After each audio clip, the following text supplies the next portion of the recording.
जी बेटा, इसकी एग्ज़ाम्पल आपको इस तरह से दी हुई होगी, लिखा हुआ होगा कि मीन लाइफ टाइम जो है इस तरह से इस एग्ज़ाम्पल में कहा हुआ है कि एक लाइट बल्ब जो है वो उसकी जो मीन लाइफ टाइम है वो 1120 है। उसका हमने एक सैंपल लिया कि एक कंपनी से हमने 36 इलेक्ट्रिक बल्ब लिए और उस इलेक्ट्रिक बल्ब का हमने टेस्ट किया तो उसकी जो मीन लाइफ टाइम है वो हमारे पास आई 1087 आवर्स की। ठीक है, तो हमने जो उसका स्टैंडर्ड डेविएशन फाइंड किया तो वो आया 120 आवर्स का। अब ये सैंपल लेके उसका मीन और वेरिएंस जो है वो निकाला गया। जब सैंपल लेके निकालते हैं तो सैंपल वाले स्टैंडर्ड डेविएशन को एस हैड कहते हैं। ठीक है, ये आपने याद रखना है। अगर ये पॉपुलेशन का ही दिया होता, यहाँ पे लिखा हुआ होता है कि पॉपुलेशन जो है वो उसका म्यू जो है मीन 1120 है और उसका वेरिएंस जो है वो कोई भी वैल्यू दी हुई होती तो वो स्टैंडर्ड डेविएशन सिग्मा की वैल्यू होती। ठीक है, या वेरिएंस सिग्मा स्क्वायर होता। ठीक है, अब यहाँ पे उसने कहा है हाइपोथेसिस टेस्ट करें कि mean life time of light bulbs has not change using a level of significance 0.05। तो 0.05 लेवल ऑफ सिग्निफिकेंस यूज़ करते हुए हमने चेक करना है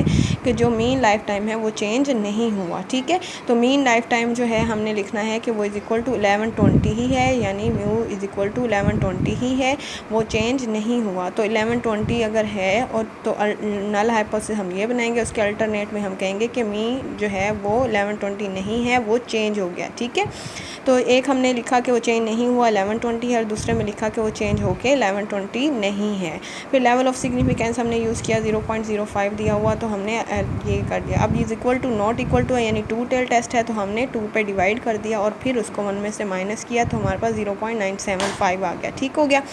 फिर हमने टेस्ट स्टैटिस्टिक यूज़ किया, क्योंकि टेस्ट स्टैटिस्टिक में हमने जी यूज़ किया एक्स बार माइनस म्यू, क्योंकि सिग्मा जो है वो बेशक नहीं दिया हुआ लेकिन एन जो है वो ग्रेटर देन 30 है।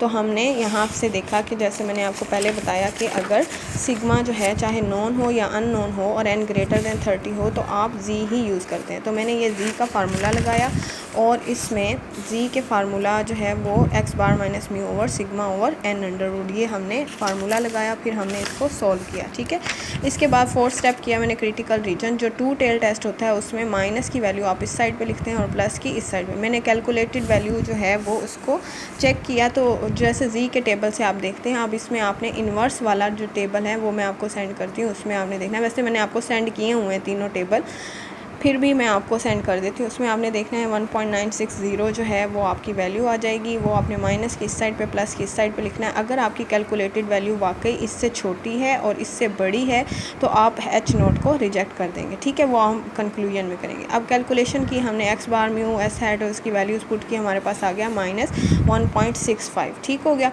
अब मैंने 1.65 माइनस का यहाँ लिखा, ये माइनस का ये टेबल वैल्यू और ये प्लस की टेबल वैल्यू इस साइड पे लिखी।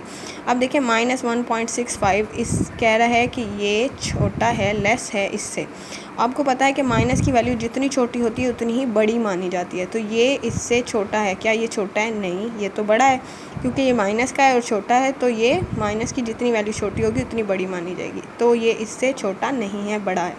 ये कह रहा है कि माइनस की वैल्यू जो है वो बड़ी है इससे, पॉजिटिव वैल्यू से, तो ये सही कह रहा है? नहीं, ये गलत कह रहा है। यानी ना तो ये इससे छोटा है ना ही ये इससे बड़ा है, तो ये सही नहीं कह रहा। अगर ये सही लिखा हुआ होता तो हम एच नॉट को रिजेक्ट कर देते। अब ये सही नहीं कह रहा तो हम एच नॉट को रिजेक्ट नहीं करेंगे, हम एच नॉट को एक्सेप्ट करेंगे। अब यहाँ पे आप ये भी लिख सकते हैं we do not reject H naught, या आप ये भी लिख सकते हैं वी एक्सेप्ट एच नॉट। ठीक है, अगर ये सही कह रहा होगा तो आप रिजेक्ट कर देंगे और अगर ये गलत कह रहा होगा तो आप एक्सेप्ट कर लेंगे। ठीक है, अब ये गलत कह रहा है, ये कह रहा है कि ये छोटा है इससे और ये बड़ा है इससे, तो ये गलत कह रहा है, तो हम अब एक्सेप्ट कर लेंगे एच नोट को, हम रिजेक्ट नहीं करेंगे। अगर एच नोट को हम रिजेक्ट नहीं करेंगे तो एच नोट हमने क्या लिया था? हमने कहा था कि एच नोट जो है वो 1120 के बराबर है, तो हम इसको रिजेक्ट नहीं कर रहे, हम इसी को ही एक्सेप्ट कर रहे हैं एच नोट को। तो हम लिखेंगे कि we do not reject H naught, the mean life time of electric bulb is 1120। ठीक है, तो हमने इसको जो है वो रिजेक्ट कर दिया कि 1120 के इक्वल नहीं है और इसको एक्सेप्ट कर लिया कि 1120 के इक्वल है। ठीक हो गया। तो हम यहाँ पे ये भी लिख सकते हैं we do not reject H naught and conclude that mean life time is 1120 hours, और हम ये भी लिख सकते हैं we accept H naught and reject H one. ठीक है, तो ये इस तरह से हम